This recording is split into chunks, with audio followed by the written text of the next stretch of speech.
नमस्कार, India news देख रहे हैं आप। मैं हूं आपके साथ पराग गुप्ता। शुरुआत करेंगे बुलेटिन की। समाजवादी पार्टी के राष्ट्रीय अध्यक्ष अखिलेश यादव ने अंबेडकर नगर जिला मुख्यालय पर जनादेश रैली को संबोधित किया। इस दौरान अखिलेश यादव ने बीजेपी पर जमकर निशाना साधा।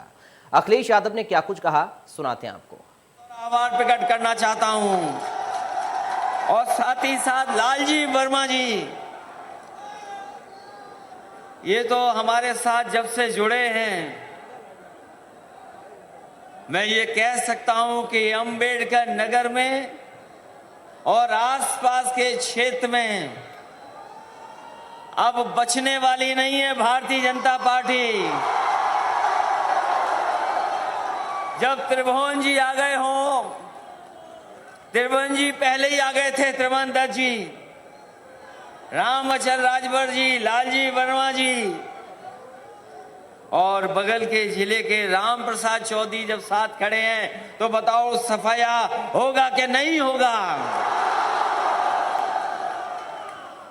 और ये जन सैलाब कोई ऐसा वैसा जन सैलाब नहीं है। ये जो जन सैलाब दिखाई दे रहा है, ये इतिहास लिखने का काम करेगा। ये जन सैलाब इतिहास लिखने का काम करेगा। ये अंबेडकर नगर का संदेश केवल अंबेडकर नगर का नहीं है, यहां से संदेश जा रहा है पूरे देश में, प्रदेश में। और जब इस धरती पर आए हों, जिस जिले का नाम अंबेडकर नगर हो और इसी धरती से डॉक्टर राम मनोहर लोहिया निकले हैं, ये दोनों ऐसे महापुरुष हैं, अगर इनकी विचारधारा के रास्ते पे निकल चलें तो जो सपना देखा था हमारे पूर्वजों ने, ये दोनों विचारधाराएं हमारे भारत के सपनों को पूरा कर सकती हैं। जहां हमें जाति धर्म में लोग बांट रहे हैं, जाति धर्म में अलग अलग तरीके से देख रहे हैं, वहीं अगर हम बाबा भीमराव अम्बेडकर जी का संविधान को समझेंगे तो उन्होंने पूरे देश को एक कर करके एक ऐसा संविधान दिया, अगर उस संविधान पे चलें तो जो समता मूलक समाज का सपना देखा था उसको पूरा किया जा सकता है। कर भाई जानते होंगे, नेताजी ने जो बिजली का इंतजाम किया था, क्या उनको फिक्स रेट पे बिजली उपलब्ध होगी। जो काम शुरू हुआ था नेताजी की सरकार में, किसी सरकार ने नहीं रोका, वो काम और आगे बढ़ता चला गया। समाजवादी सरकार में और सहूलियत देने का काम हुआ, उनकी मदद हुई। लेकिन जब से भारतीय जनता पार्टी की सरकार आई है, उन्होंने उस इंतजाम को भी बंद कर दिया। अब आज फिक्स रेट हमारे बुनकर भाइयों को नहीं मिल रही है। धान खड़ा है खेतों में, सरकार कह रही थी आय दोगुनी कर देंगे, लेकिन बताओ धान की आय कितनी हो रही है? कोई खरीदने वाला नहीं, कोई पूछने वाला नहीं। जहां सरकार हमारे किसानों की नहीं मदद कर रही, वहीं राइस मिल मालिकों की भी कोई सुध नहीं ले पा रहा है। ये बातें मैं इसलिए कह रहा हूं, इन बातों को मैं इसलिए कह रहा हूं आपके सामने, क्योंकि समाजवादी लोगों ने काम कर करके दिखाया था। कब दिया, न वाईफाई किया, न डाटा दिया, और अब कह रहे हैं कि टैबलेट देंगे। हम पूछना चाह रहे हैं, 4.5 साल से कौन सी टैबलेट दे रहे थे आप? कौन सी टैबलेट बट रही थी? इसलिए जो काम करना चाहिए वो काम नहीं करते हैं। आज मोबाइल से दुनिया की जानकारी हासिल की जा सकती है। आज मोबाइल से हम दुनिया के बारे में जान सकते हैं। पूरी दुनिया सिकुड़ करके मोबाइल पे आ गई है। हमारे नौजवान जानते हैं, जो थोड़ा बहुत संपन्न हैं, वो मोबाइल से ही कारोबार कर लेते हैं, कुछ सामान मंगा लेते हैं। अगर कस्बे हैं, बड़े कस्बे हैं, वहां पर मोबाइल से फोन करना नहीं है, केवल संदेश भेजना है और आपको खाने से लेकर के सब चीजें उपलब्ध हो जा रही हैं। ये परिवर्तन आया है, चीजें बदली हैं। इसलिए नौजवान साथियों, आपका मुख्यमंत्री ऐसा नहीं हो जो लैपटॉप चलाना नहीं जानता, क्योंकि लैपटॉप चलाना नहीं जानता इसलिए उन्होंने लैपटॉप बांटने का नहीं काम किया। दीपावली के बाद प्रदूषण की मात्रा बहुत बढ़ गई है। ताज नगरी आगरा का हाल खराब है। 6 साल बाद फिर सबसे अधिक जहरीली हवाएं यानी 2016 के बाद दिवाली पर सबसे ज्यादा रिकॉर्ड की गई है। शनिवार को AQI 442 रिकॉर्ड किया गया।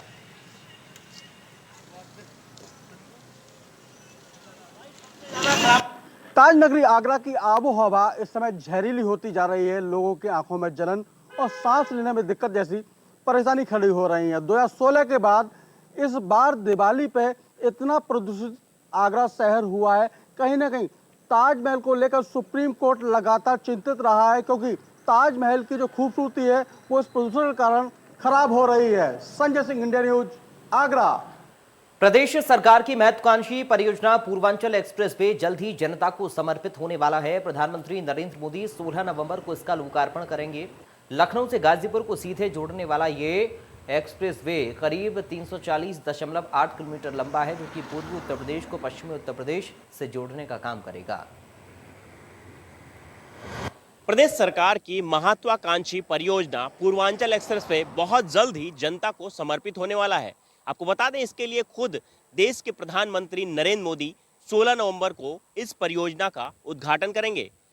इस वक्त हम राजधानी लखनऊ के चांद सराय पर हैं, जहां से इस पूर्वांचल एक्सप्रेसवे की शुरुआत होती है। आप देख सकते हैं कि लखनऊ होते हुए लगभग 9 जिलों को जोड़ते हुए ये गाजीपुर तक जाएगा पूर्वांचल एक्सप्रेसवे, और जिससे जो वाहनों की रफ्तार है साफ तौर पर देख सकते हैं किस तरह से वाहनों की रफ्तार भी तेज होगी और उनका समय और ईंधन दोनों बचेगा। लगभग 340.8 किलोमीटर का ये लंबा पूर्वांचल एक्सप्रेसवे लोगों के जो रास्ते हैं उनको काफी सुगम बनाने का काम करेगा। अब वहीं बता दें कि इस परियोजना में लगभग 23,000 करोड़ की लागत से पूरी परियोजना तैयार हुई है।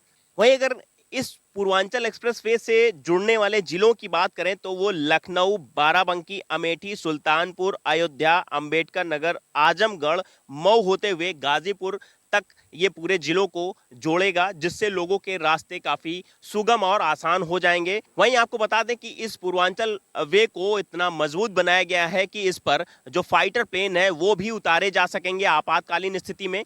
तो कुल मिलाकर के ये उत्तर प्रदेश सरकार की काफी महत्वाकांक्षी योजना रही है, जिसमें लगातार काम किया गया है ताकि जो लोग हैं वो इसका फायदा ले सकें। वहीं अगर हम इस परियोजना की बात करें तो ये परियोजना 36 माह में पूर्ण किए जाने की बात कही गई थी, जो कि अक्टूबर में पूरा होना था, और लगभग इस पूर्वांचल एक्सप्रेसवे का काम पूरा हो चुका है और इसका बहुत जल्द ही जो देश के प्रधानमंत्री हैं वो इसका उद्घाटन करेंगे। इस सौगात के मिलने से लोगों के रास्ते काफी सुगम और आसान हो जाएंगे। लखनऊ से इंडिया न्यूज के लिए जय शुक्ला। सुल्तानपुर में त्योहारों के मौसम में प्रदेशवासियों को मिलने जा रहा बड़ा तोहफा। उत्तर प्रदेश एक्सप्रेसवे औद्योगिक विकास प्राधिकरण द्वारा 22,494 करोड़ की लागत से तैयार करीब 340 किलोमीटर लंबे पूर्वांचल एक्सप्रेसवे से लखनऊ, बाराबंकी, अमेठी, सुल्तानपुर, अयोध्या, अंबेडकर नगर, आजमगढ़, मऊ और गाजीपुर आपस में जुड़ जाएंगे। पीएम मोदी 16 नवंबर को सुल्तानपुर में पूर्वांचल एक्सप्रेसवे का औपचारिक रूप से लोकार्पण करेंगे। इसके बाद एक्सप्रेसवे हवाई पट्टी पर ही जनसभा को संबोधित करेंगे। त्योहारों के मौसम में उत्तर प्रदेश को एक बड़ा तोहफा पूर्वांचल एक्सप्रेसवे के रूप में मिलने जा रहा है, जहां पर आगामी 16 नवंबर को प्रधानमंत्री मोदी इस पूर्वांचल एक्सप्रेसवे का लोकार्पण करेंगे।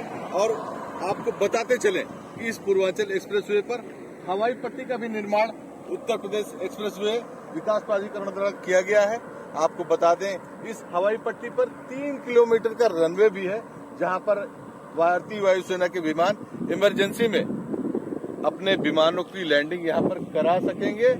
आपको बता दें, इस पूर्वांचल एक्सप्रेसवे की लागत लगभग 22,494 करोड़ रुपए है, जहां पर लगभग 340 किलोमीटर ये पूर्वांचल एक्सप्रेसवे की लंबाई है, जो लखनऊ से होकर गाजीपुर में जाकर समाप्त होगी।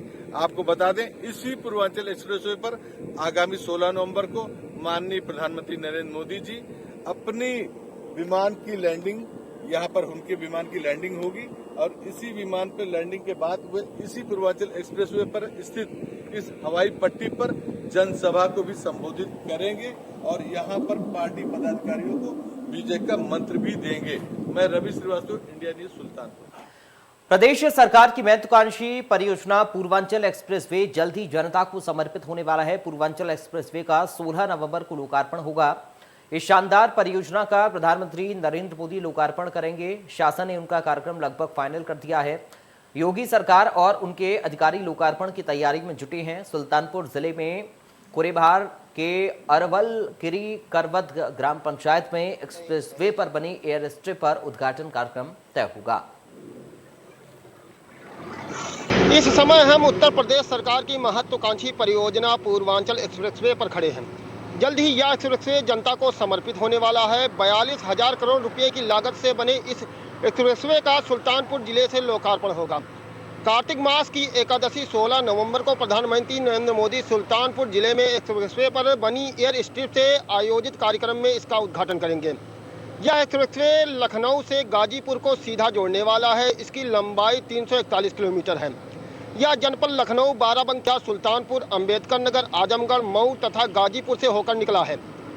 सरकार का दावा है कि इस एक्सप्रेसवे से न सिर्फ उद्योगी धंधों को मार्ग प्रशस्त होगा, बल्कि ग्रामीण क्षेत्र के जो लोग हैं, जो क्षेत्रीय लोग हैं, उनको बड़ी संख्या में रोजगार उपलब्ध कराएगा। उद्घाटन के दिन इस एक्सप्रेसवे से फाइटर प्लेन भी उड़ान भरेंगे। इस मौके पर प्रधानमंत्री नरेंद्र मोदी जनसभा को भी संबोधित करेंगे। वीडियो में प्रेम के साथ रविंद्र कुमार, इंडिया न्यूज, बाराबंकी। गाजियाबाद छठ घाट पर भक्तिपूर्ण रौनक दिखने लगी है। गाजियाबाद में हिंडर नदी के छठ घाट पर छठी मैया के गीत गाती हुई महिलाएं काफी उत्साहित दिखाई दी। चारों तरफ छठ के गीतों की आवाज सुनाई देने लगी। छठ घाट पर मेयर और नगर आयुक्त ने भी जायजा लिया। नगर आयुक्त ने छठ घाटों पर स्वच्छ जल उपलब्ध कराने के निर्देश दिए। आपको बता दें कि गाजियाबाद में 65 से ज्यादा छठ घाट हैं, जहां पर लाखों श्रद्धालु पूजा अर्चना के लिए पहुंचेंगे। कोरोना की वजह से छठ घाटों पर पिछले साल रौनक नदार रही थी, लेकिन इस साल श्रद्धालुओं में पहले की तुलना में काफी ज्यादा उत्साह है।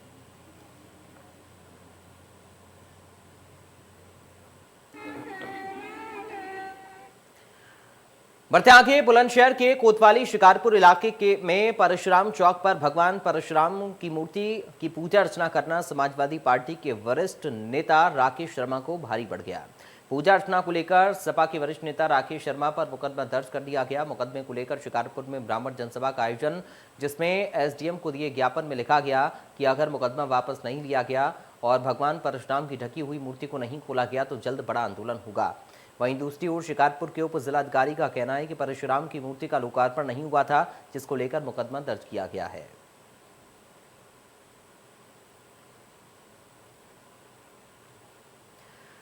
तो फिलहाल इन तमाम खबरों के साथ इस बुलेटिन से मुझे दीजिए इजाजत। आप देखते रहिए इंडिया न्यूज।